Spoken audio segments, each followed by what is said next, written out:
Sir actually ಈ ವೇದಿಕೆ ನನಗೆ ತುಂಬಾನೇ ಮುಖ್ಯ.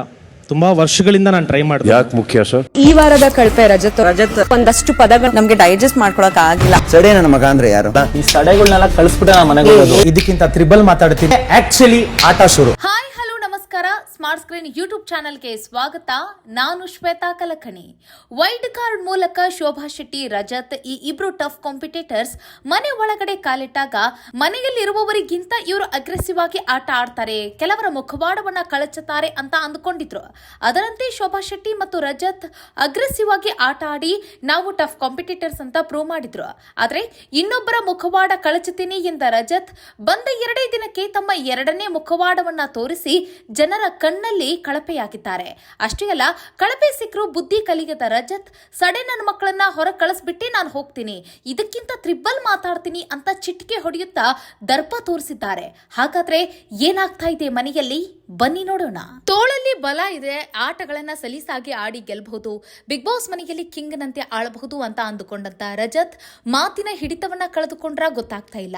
ಯಾಕೆ ಅಂತಂದ್ರೆ ಬಿಗ್ ಬಾಸ್ ಎನ್ನುವಂತ ವೇದಿಕೆ ನನ್ನ ಜೀವನಕ್ಕೆ ತುಂಬಾ ಅಗತ್ಯ ಇದೆ, ಮತ್ತೆ ತುಂಬಾ ದಿನಗಳಿಂದ ಕಾಯ್ತಾ ಇದ್ದೆ ನಾ ಈ ಒಂದು ಅವಕಾಶಕ್ಕಾಗಿ. ಸೊ ಈ ಒಂದು ಅವಕಾಶ ನನಗೆ ಸಿಕ್ಕಿರೋ ಕಾರಣಕ್ಕಾಗಿ ತುಂಬಾ ಖುಷಿ ಆಗ್ತಾ ಇದೆ ಅಂತ ಹೇಳಿ ಕಿಚ್ಚ ಸುದೀಪ್ ಅವರ ಮುಂದೆ ಇದೇ ರಜತ್ ಮಾತನಾಡಿರ್ತಾರೆ. ಸೊ ಇದೇ ರಜತ್ ಈಗ ಬಿಗ್ ಬಾಸ್ ಎನ್ನುವಂತಹ ಆ ಒಂದು ದೊಡ್ಡ ವೇದಿಕೆಗೆ ಎಷ್ಟೊಂದು ಗೌರವವನ್ನ ಸಲ್ಲಿಸ್ತಾ ಇದ್ದಾರೆ ಅನ್ನೋದನ್ನ ನೀವು ನೋಡಬಹುದು. ನೋಡಿ, ಗೋಲ್ಡ್ ಸುರೇಶ್ ಅವರಿಗೆ ಆಟದ ಮಧ್ಯೆಯಲ್ಲಿ ಅವರು ಯಾವ ರೀತಿಯಾಗಿ ಮಾತಾಡಿದ್ರು, ಆ ಅವಾಚ್ಯ ಶಬ್ದಗಳನ್ನ ಕರ್ನಾಟಕದ ಜನತೆ ಕೇಳಿಸ್ಕೊಂಡಿದ್ದಾರೆ. ಸೊ ಅವರಿಗೆ ಈಗ ಕಳಪೆ ಎಂಬಂತ ಒಂದು ಸ್ಥಾನ ಸಿಕ್ಕಿದೆ. ಸೊ ಈಗ ಆ ಕಳಪೆ ಸ್ಥಾನ ಯಾಕೆ ಸಿಕ್ತು, ನಾನು ಹೀಗೆ ಮಾತಾಡಿರೋದ್ರಿಂದಾಗಿ ಸಿಕ್ಕಿದೆ ಅಂತ ಹೇಳಿ ಸುರೇಶ್ ಅವ್ರಿಗೆ ಹೋಗಿ ಒಂದು ಸಾರಿ ಆದ್ರೂ ಕೇಳಬಹುದಾಗಿತ್ತು, ಕ್ಷಮೆ ಕೇಳಬೇಕಾಗಿತ್ತು. ಇಲ್ಲವೇ ಕರ್ನಾಟಕದ ಜನತೆ ಮುಂದೆ ಆದ್ರೂ ಬಂದು ಸಾರಿಯನ್ನ ಕೇಳಬಹುದಾಗಿತ್ತು. ಯಾವ್ದಾದ್ರೂ ಒಂದು ಕ್ಯಾಮ್ರಾ ಮುಂದೆ ನಿಂತ್ಕೊಂಡು ನಾನು ಮಾಡಿದ್ದು ತಪ್ಪಾಗಿದೆ ಅಂತ ಹೇಳಿ ಕೇಳಬಹುದಾಗಿತ್ತು. ಆದ್ರೆ ಇವರು ಶೋಭಾ ಮುಂದೆ ಒಂದ್ ಮಾತು ಹೇಳ್ತಾರೆ, ನನ್ನ ಮನಸ್ಸಿಗೆ ನಾನು ಹೇಳ್ಕೊಂಡಿದ್ದೀನಿ, ತಪ್ಪಾಯ್ತು ಅಂತ ನಾನು ಹೇಳ್ಕೊಂಡಿದ್ದೀನಿ ಅಂತ ಹೇಳ್ತಾರೆ. ಅದಕ್ಕಿಂತ ಹೆಚ್ಚಾಗಿ ಸುರೇಶ್ ಅವ್ರಿಗೆ ಹೋಗಿ ಅವರು ಕ್ಷಮೆಯನ್ನ ಯಾಚಿಸಬೇಕಾಗಿತ್ತು, ಅದರ ಜೊತೆಗೆ ಕರ್ನಾಟಕದ ಜನತೆಗೆ ಕನ್ವೆ ಮಾಡಬೇಕಾಗಿತ್ತು, ಅದರಲ್ಲಿ ಎಡವಿದ್ರು. ಹೀಗಾಗಿ ಈಗ ಪಂಚಾಯಿತಿಯ ಹಿಂದಿನ ದಿನ ಮನೆಯಲ್ಲಿ ಯಾರು ಉತ್ತಮ ಯಾರು ಕಳಪೆ ಅಂತ ಬಂದಾಗ ರಜತ್ ಅವರ ಮನೆಯ ಮಂದಿ ಎಲ್ಲರೂ ಸೇರಿ ಹೋಲ್ಸೇಲ್ ಆಗಿ ಆಯ್ಕೆ ಮಾಡಿ ರಜತ್ ಅವರಿಗೆ ಓಟ್ ಮಾಡಿದ್ದಾರೆ. ಯಾಕೆ ಅಂತಂದ್ರೆ ನೀವು ಕೇಳಬಹುದು, ಅವರು ಅತ್ಯುತ್ತಮವಾಗಿ ಆಟ ಆಡಿದ್ದಾರೆ, ತುಂಬಾ ಚೆನ್ನಾಗಿ ಆಟ ಆಡಿದ್ದಾರೆ, ಅವರಿಂದಲೇ ಕೆಲವರು ಗೆಲ್ಲಲು ಒಂದು ಸಾಧ್ಯ ಆಯ್ತು ಅಂತ ನೀವು ಹೇಳ್ಬೋದು. ಅವರು ಬಳಸಿರುವಂತಹ ಆ ಮಾತುಗಳು, ಆ ವ್ಯಕ್ತಿಯನ್ನ ನಿಂದಿಸಿರುವಂತಹ ರೀತಿ, ಇದೆಲ್ಲವನ್ನ ಜನತೆ ಕ್ಷಮಿಸ್ತಾರೆ ಅಂತ ಅನ್ಕೊಂಡಿದಾರ ಇವರು ಗೊತ್ತಿಲ್ಲ. ಕುರುಡು ನಂಬಿಕೆಯಿಂದ ಇವರು ಆಟ ಆಡ್ತಾ ಇದ್ದಾರೆ ಅಂತ ಅನ್ಕೋಬಹುದು. ಯಾಕೆ ಅಂತಂದ್ರೆ ಮನೆ ಮಂದಿಯ ಜೊತೆ ಇವರು ಯಾರ ಜೊತೆಯೂ ಕೂಡ ಚೆನ್ನಾಗಿ ಮಾತಾಡೋದಿಲ್ಲ. ಹೇಗಂತಂದ್ರೆ ನಾನೇ ಇಲ್ಲಿ ಹೀರೋ, ನನಗೆ ಎಲ್ಲ ಗೊತ್ತು, ನಾನೇ ಇಲ್ಲಿ ಕಟ್ಮಸ್ತಾಗಿದ್ದೀನಿ, ನನ್ನ ಮುಂದೆ ಇವರೆಲ್ಲ ಬಚ್ಚಾಗಳು, ನಾನೇ ಇಲ್ಲಿ ಎಲ್ಲ ಅನ್ನೋ ಒಂದು ಅಹಂಕಾರದಲ್ಲಿ ಮನೆ ಮಂದಿಯನ್ನ ತುಚ್ಛವಾಗಿ ಕಾಣ್ತಾ ಇದ್ದಾರೆ. ಮನೆ ಮಂದಿಯ ಜೊತೆ ಇವರು ಮಾತಾಡುವಂತಹ ಸ್ಟೈಲ್ ನೀವು ಗಮನಿಸಿ, ನೀವು ಆ ಮ್ಯಾನರಿಸಮ್ ಗಮನಿಸಿ, ಎಷ್ಟರ ಮಟ್ಟಿಗೆ ಇವರಿಗೆ ಅಹಂಕಾರ ಇದೆ ಅನ್ನೋದು ಗೊತ್ತಾಗುತ್ತೆ. ಈ ಒಂದು ಬಿಗ್ ಬಾಸ್ ಅನ್ನೋ ಒಂದು ವೇದಿಕೆ ನನಗೆ ಸಿಕ್ಕಾಗ ಇದು ನನ್ನ ಜೀವನಕ್ಕೆ ಬಹಳ ಬೆಳಗುವಂತಹ ಒಂದು ವೇದಿಕೆ ಆಗಿದೆ ಅನ್ನೋದನ್ನ ಇವರು ಸುದೀಪ್ ಅವ್ರ ಮುಂದೆ ಹೇಳಿದ್ದಾರೆ. ಸೊ ಇವರು ಆ ಮಾತಿಗೆ ಬದ್ಧರಾಗಿಲ್ಲ. ಆ ಮಾತಿಗೆ ಇವರು ಬದ್ಧರಾಗಿದ್ರೆ ಆ ವೇದಿಕೆಗೆ ಗೌರವವನ್ನ ಕೊಡ್ತಾ ಇದ್ರು. ಸೊ ಇಲ್ಲಿ ನಾವು ಒಂದು ವಿಚಾರವನ್ನ ಅನಲೈಸ್ ಮಾಡಿದ್ರೆ ಇವರು ಇಲ್ಲಿ ಲಾಯರ್ ಜಗದೀಶ್ ಅವರನ್ನ ಇವರು ಅನುಕರಣೆ ಮಾಡ್ಲಿಕ್ಕೆ ಹೋಗಿ ಎಡವಿದ್ರಾ ಅಂತ ಅನ್ಕೋಬಹುದು. ನೋಡಿ, ಲಾಯರ್ ಜಗದೀಶ್ ಅವರ ವ್ಯಕ್ತಿತ್ವನೇ ಬೇರೆ, ರಂಜತ್ ಅವರ ವ್ಯಕ್ತಿತ್ವನೇ ಬೇರೆ. ಯಾಕೆ ಅಂತಂದ್ರೆ ಲಾಯರ್ ಜಗದೀಶ್ ಅವರು ಕೂಡ ಕೆಲವೊಮ್ಮೆ ಮಾತಿನ ಹಿಡಿತವನ್ನ ಕಳೆದುಕೊಳ್ತಾ ಇದ್ರು, ಆದ್ರೆ ಅವರು ಕಂಪ್ಲೀಟ್ ಎಂಟರ್ಟೈನ್ಮೆಂಟ್ ಅನ್ನ ಕೊಡ್ತಾ ಇದ್ರು. ಸೊ ಹೀಗಾಗಿ ಮನೆ ಮಂದಿಗಷ್ಟೇ ಅಲ್ಲ, ಹೊರಗಿನ ಜನಕ್ಕೂ ಕೂಡ ಅವರ ಎಂಟರ್ಟೈನ್ಮೆಂಟ್ ಆಗಿರ್ಬೋದು, ಮತ್ತೆ ಅವರ ಚಟುವಟಿಕೆ ಇಷ್ಟ ಆಗ್ತಾ ಇತ್ತು. ಬಟ್ ಅವರು ಅತಿರೇಕಕ್ಕೆ ಹೋಗಿ ಬೈದಿರುವಂತಹ ರೀತಿಗೆ ಮನೆ ಮಂದಿ ಎಲ್ಲರೂ ಒಗ್ಗಟ್ಟಾಗಿ ನಿಂತ್ಕೊಂಡು ಅವ್ರನ್ನ ಮನೆಯಿಂದ ಹೊರ ಕಳಿಸಿದ್ರು.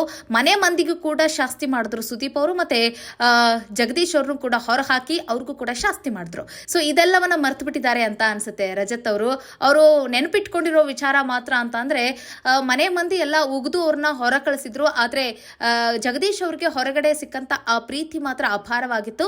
ರಜತ್ ಇಲ್ಲಿ ನಾನು ಕೂಡ ಬಿಗ್ ಬಾಸ್ ಮನೆಯಲ್ಲಿ ನಾನು ರಗಡಾಗಿ ಎಲ್ಲರ ಜೊತೆ ಬೈಕೊಂಡು ಮಾತಾಡ್ಕೊಂಡು ಬೈಸ್ಕೊಳ್ತಾ ಹೀಗೆ ಇದ್ದು ಬಿಟ್ರೆ ನಾನು ಜಾಸ್ತಿ ಫೋಕಸಿವ್ ಆಗ್ತೀನಿ, ಮತ್ತೆ ಹೆಚ್ಚು ಪ್ರೋಮೋದಲ್ಲಿ ಕಾಣಿಸ್ಕೊಳ್ತೀನಿ, ಮತ್ತೆ ಹೆಚ್ಚು ವೈರಲ್ ಆಗೋ ಕಂಟೆಸ್ಟೆಂಟ್ ನಾನೇ ಆಗ್ತೀನಿ, ಮತ್ತೆ ಟಾಪ್ ಫೈನಲ್ ಅಲ್ಲಿ ನಾನು ಬರಬಹುದು ಅನ್ನೋ ಒಂದು ಕುರುಡು ಕನಸು ಕನಸನ್ನ ಕಾಣ್ತಾ ಇದ್ದಾರಾ ಗೊತ್ತಾಗ್ತಾ ಇಲ್ಲ ಇಲ್ಲಿ ರಜತ್ ಅವರು. ಆದ್ರೆ ಇವರು ತುಂಬಾ ಚೆನ್ನಾಗಿ ಆಟ ಆಡ್ತಾರೆ ಕಣ್ರಿ. ಇವರು ಆಟದಲ್ಲಿ ಒಬ್ಬ ಬಲಿಷ್ಠ ನಾಯಕ ಅಂತಾನೂ ಕೂಡ ಹೇಳ್ಬೋದು, ಒಬ್ಬ ಒಳ್ಳೆಯ ಪ್ಲೇಯರ್ ಅಂತಾನೂ ಕೂಡ ಹೇಳ್ಬೋದು. ಯಾಕೆ ಅಂತಂದ್ರೆ ಒಂದು ತಂಡದ ಆಟ ಗೆಲ್ಲುವುದು ಮತ್ತೆ ಸೋಲುವುದು ನಿರ್ಣಾಯಕರು ಕೂಡ ಇವರೇ ಆಗಿರ್ತಾರೆ ಅಂತಾನೂ ಹೇಳ್ಬೋದು. ಯಾಕೆ ಅಂತಂದ್ರೆ ಇವರ ಎಫರ್ಟ್ ಅಷ್ಟೊಂದು ಇಂಪಾರ್ಟೆಂಟ್ ಆಗಿರುತ್ತೆ, ಎಫರ್ಟ್ ಇರುತ್ತೆ ಇವ್ರದ್ದು. ಸೊ ಇಂತಹ ವ್ಯಕ್ತಿ ತಮ್ಮ ವ್ಯಕ್ತಿತ್ವವನ್ನು ಕಾಪಾಡ್ಕೊಳ್ಳೋದು ಇಲ್ಲಿ ಬಹಳ ಮುಖ್ಯ ಆಗಿರುತ್ತೆ. ಸೊ ಹೀಗಾಗಿ ಗೋಲ್ಡ್ ಸುರೇಶ್ ಅವರಿಗೆ ಆಟದ ಮಧ್ಯೆಯಲ್ಲಿ ಅಗ್ರೆಷನ್ ಇದ್ದೇ ಇರುತ್ತೆ, ಇಲ್ಲ ಅನ್ನಲ್ಲ. ಆ ಅಗ್ರೆಷನ್ ಅಲ್ಲಿ ಇವರು ಹೆಂಗಂದ್ರೆ ಹಂಗೆ ಬೈದಾಡಿ ಅವಾಚ್ಯ ಶಬ್ದಗಳಿಂದ ಅವರಿಗೆ ನಿಂದಿಸಿ ಅವರಿಗೆ ಹರ್ಟ್ ಮಾಡಿರೋ ರೀತಿ ಇದೆಲ್ಲ ಅದನ್ನ ಜನತೆ ಮರಿತಾ ಇಲ್ಲ. ಅದಕ್ಕಾಗಿ ಇವತ್ತು ಅವರಿಗೆ ಕಳಪೆ ಎಂಬಂತ ಶಿಕ್ಷೆ ಸಿಕ್ಕಿದೆ. ಸೊ ಇಲ್ಲಿ ಒಂದು ಗಮನಿಸ್ಬೇಕು ನೀವು, ಕಳಪೆ ಎಂಬಂತ ಆ ಶಿಕ್ಷೆಗೆ ಗುರಿಯಾಗಿರುವಂತಹ ರಜತ್ ಈಗ ಕಳಪೆ ಸಿಕ್ಕರು ಇವರಿಗೆ ಬುದ್ಧಿ ಬಂದಿಲ್ಲ ಅನ್ನುವಂಗೆ ಕಾಣಿಸ್ತಾ ಇದೆ. ಯಾಕೆ ಅಂತಂದ್ರೆ ಮನೆ ಮಂದಿ ಎಲ್ಲರೂ ಕೂಡ ಒಮ್ಮತದಿಂದ ಅವರಿಗೆ ರಜತ್ ಅವರೇ ಈ ಬಾರಿಯ ಕಳಪೆ ಅಂತ ಹೇಳಿ ಕಳಪೆನ ಕೊಡ್ತಾರೆ. ಸೊ ಕಳಪೆ ಸಿಕ್ಕಾಗ ಇವರ ಮಾತು ಒಂದು ಸ್ವಲ್ಪ ಏನಾದ್ರೂ ಕುಗ್ಗುತ್ತಾ ಅಂತ ಅನ್ಕೋಬಹುದು. ಇಲ್ಲ, ಕುಗ್ಲಿಲ್ಲ, ಇವ್ರು ಇನ್ನೂ ಸ್ವಲ್ಪ ಹಿಗ್ಗುತ್ತಾರೆ. ಏನು ಅಂತಂದ್ರೆ ಇವರಿಗೆ ತಮ್ಮ ತಪ್ಪಿನ ಅರಿವೇ ಆಗುವುದಿಲ್ಲ. ನಾನೇ ಮಾಡಿದ್ದು ಸರಿ, ನಾನು ಹಿಂಗೆ ಇರ್ತೀನಿ, ನಾನು ಹೀಗೆ ಇರೋದು ಅಂತ ಹೇಳ್ತಾರೆ. ಸೊ ಇದೇನು ಅವ್ರ ಮನೆನ ಹೀಗೆ ಇರೋಕೆ, ನಾನು ಹಿಂಗೆ ಇದ್ದೀನಿ, ನಾನು ಹೀಗೆ ಇರ್ತೀನಿ ಅನ್ನೋದಕ್ಕೆ ಇದು ಬಿಗ್ ಬಾಸ್ ಎನ್ನುವಂಥ ಒಂದು ದೊಡ್ಡ ವೇದಿಕೆ. ಅಲ್ಲಿ ಸಾವಿರಾರು ಜನ, ಕೋಟ್ಯಾಂತರ ಜನ ನೋಡ್ತಾ ಇರುವಂಥ ಆ ಒಂದು ದೊಡ್ಡ ವೇದಿಕೆಯಲ್ಲಿ ನಿಂತ್ಕೊಂಡು ಇವ್ರು ಹೀಗೆ ಮಾತಾಡಿದ್ರೆ ನೋಡಿ, ಚಿಕ್ಕ ಪುಟ್ಟ ಮಕ್ಕಳೆಲ್ಲ ನೋಡ್ತಿರ್ತಾರೆ ಈ ಶೋಗಳನ್ನ, ಹೆಣ್ಮಕ್ಳು ನೋಡ್ತಿರ್ತಾರೆ, ಮತ್ತೆ ಎಲ್ಲಾ ರೀತಿಯಾದಂಥ ವಯಸ್ಸಿನವರು ಕೂಡ ನೋಡ್ತಿರ್ತಾರೆ. ಇವರು ಕೆಟ್ಟದಾಗಿ ಸುರೇಶ್ ಅವ್ರಿಗೆ ಮಾತಾಡಿದ್ರು ನೋಡಿ.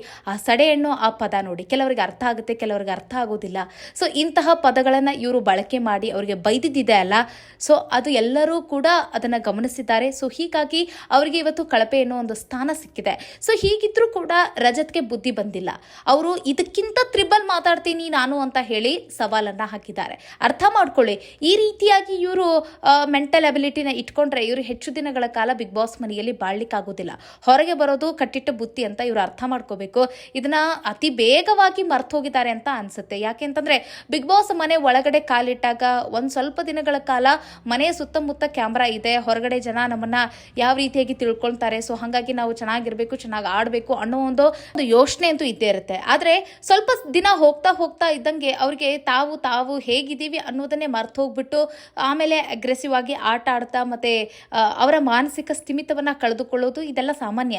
ಆದ್ರೆ ಇಲ್ಲಿ ನೋಡಿ, ಹೋಗಿ ಒಂದು 3-4 ದಿನ ಆಗಿಲ್ಲ ರಜತ್ ಅವರು ಇಷ್ಟು ಬೇಗ ಇವರ ಮಾನಸಿಕ ಸ್ಥಿಮಿತವನ್ನ ಕಳೆದುಕೊಂಡು, ಮಾತಿನ ಹಿಡಿತವನ್ನ ಕಳೆದುಕೊಂಡು, ನಾನು ಎಲ್ಲಿದ್ದೀನಿ, ನಾನು ಎಲ್ಲಿ ಹೇಗೆ ಮಾತಾಡ್ತಾ ಇದ್ದೀನಿ, ಯಾರಿಗೆ ಮಾತಾಡ್ತಾ ಇದ್ದೀನಿ, ಯಾಕೆ ಮಾತಾಡ್ತಾ ಇದ್ದೀನಿ ಅನ್ನೋದನ್ನ ಮರೆತು ಈ ರೀತಿಯಾಗಿ ತಮ್ಮ ದರ್ಪವನ್ನ ತೋರ್ತಾ ಇರೋದು ಅವರಿಗೆ ಇಷ್ಟ ಆಗ್ತಾ ಇರ್ಬೋದು ಅಂತ ನನಗನ್ನಿಸ್ತಾ ಇದೆ.